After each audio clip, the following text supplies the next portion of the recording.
Bom dia, boa tarde ou boa noite, dependendo do horário que você vai acessar esse nosso diálogo sobre política pop. O vídeo de hoje tem como ponto de partida uma pergunta feita por uma seguidora, inclusive uma ex-aluna por quem tenho uma grande admiração e carinho, a Vanessa Rodrigues. A Vanessa ela faz a seguinte pergunta, né, pro nosso canal. Professor, quais são as interferências do capitalismo na formação do sujeito? Então a abordagem de hoje se trata de sujeito e capitalismo. Se você também tem alguma pergunta e queira fazê-la, né, é só postar aí abaixo dos comentários dos vídeos que eu vou então separar material e poder trabalhar em cima dessa questão que você trouxer. Fica um convite, se você gosta da nossa discussão, do nosso papo de política pop, e a política precisa ser popular, né? Compartilha esses vídeos na sua rede social, deixe o seu like, a sua curtida e faça parte aí. Né? Clica aí nesse sininho e começa a seguir então o nosso canal, tá bom? Para falar de sujeito, é preciso também pensar na subjetividade. E um pouco antes da Idade Média, é significativo a gente pensar no modo como Santo Agostinho preconiza essa questão da subjetividade.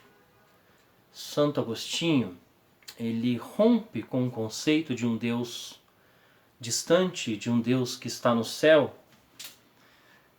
e ele propõe que esse Deus é um Deus que habita o meu interior, ou seja, o meu corpo passa a ser então o templo desse Deus. A discussão aqui não é de fundo religioso, mas entender o pensamento de Santo Agostinho, porque na medida em que ele propõe pensar num Deus que habita o meu corpo, ele propõe também que o homem pense que as escolhas que ele faz, né, o chamado livre-arbítrio, a condução desse homem para o bem ou para o mal, esbarra nas escolhas a partir de uma visão do seu próprio interior. Então eu percebo esse Deus no meu interior e a partir do meu interior eu faço escolhas que até então não esbarra numa questão ética, mas de livre-arbítrio. Né? Se eu agrado esse Deus que habita o meu corpo, então eu faço escolhas para o bem, para o meu bem e para o bem do outro. Se eu desagrado esse Deus que habita o meu corpo, então eu faço escolhas para o mal. Muitas vezes para comigo mesmo, muitas vezes para com o outro. É interessante pensar nisso, né? Porque a Idade Média meio que nega esse pensamento de Santo Agostinho e em muitos momentos propõe um Deus que provoca medo, um Deus distante desse homem, mas o pensamento de Santo Agostinho é retomado depois da Idade Média. Então, para a gente pensar um pouquinho em sujeito, em primeiro momento é preciso compreender essa concepção de subjetividade, porque mais para frente, sujeito e subjetividade são coisas bastante uníssonas. Para entendermos a relação entre criação do sujeito e capitalismo, é necessário compreendermos ainda aqui em síntese o pensamento de Immanuel Kant. Kant, observando o pensamento que o antecede, ele propõe que o intelecto humano é formado por juízo. Juízo é um conjunto de valores compartilhados. E para Kant, existem duas formas de juízo: o juízo analítico e o juízo sintético.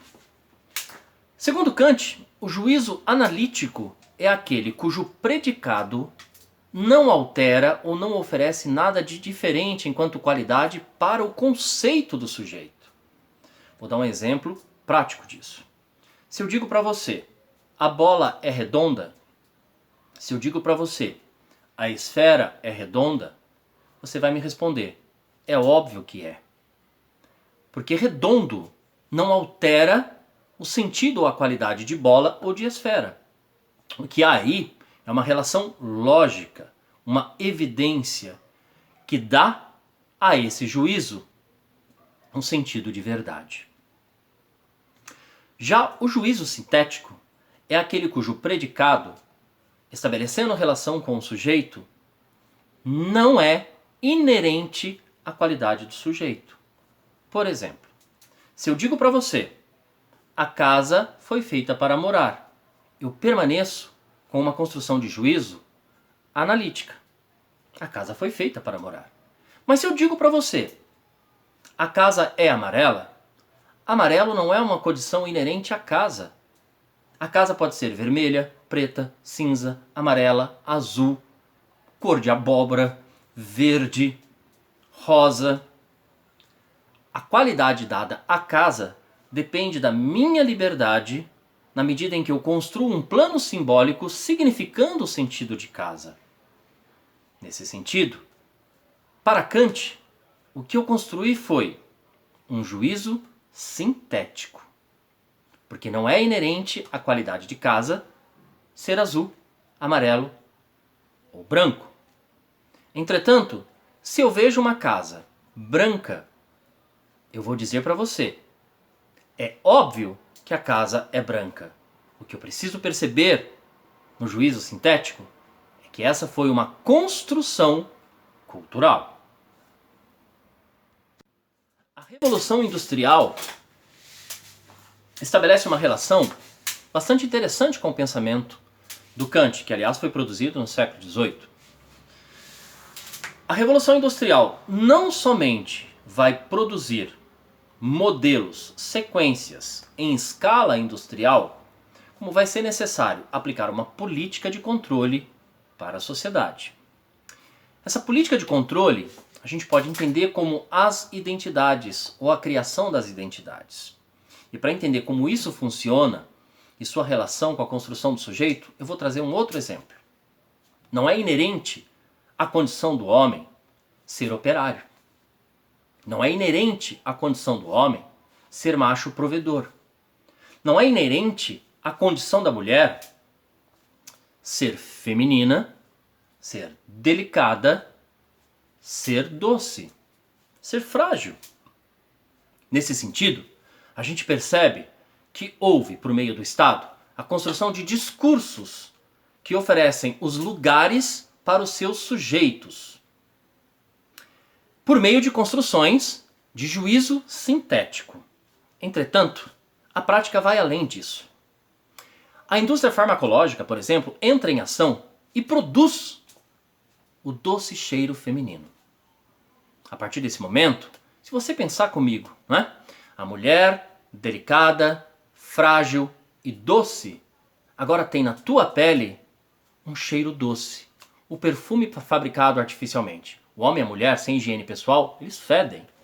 Entretanto, quando eu promovo esse tipo de ação, eu tenho o discurso sintético, mas que acaba estabelecendo com o sujeito uma relação de discurso analítico, de juízo analítico.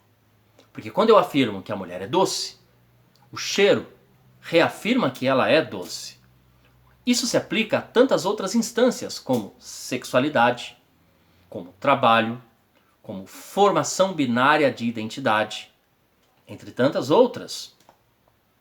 Michel Foucault, algumas pessoas dizem que ele vai desconstruir o sujeito.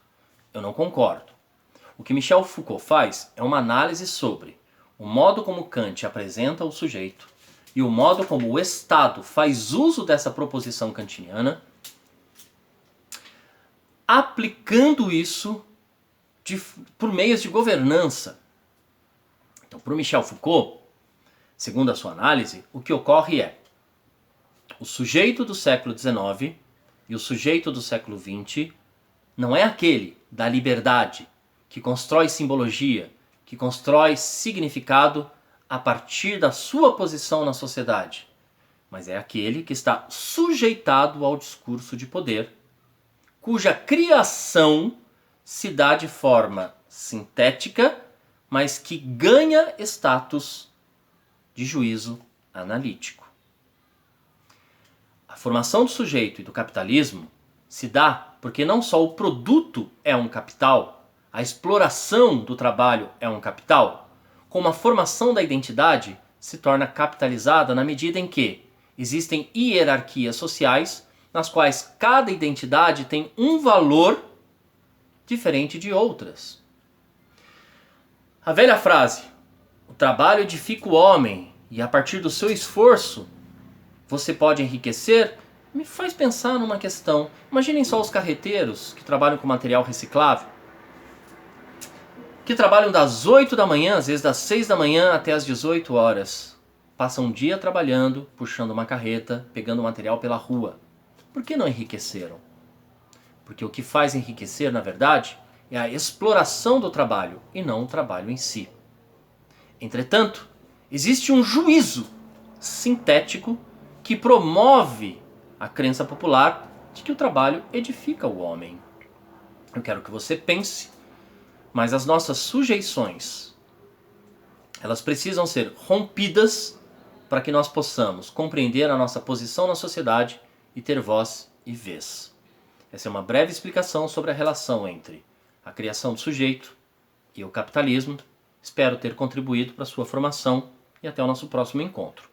Para esse encontro, as referências foram Homo Sacer, do George Agamben, A Hermenêutica do Sujeito, do Michel Foucault, Identidade e Diferença, a Perspectiva dos Estudos Culturais, do Thomas Tadeu da Silva, e da Religiosidade, do Willem Flusser. Até o nosso próximo encontro.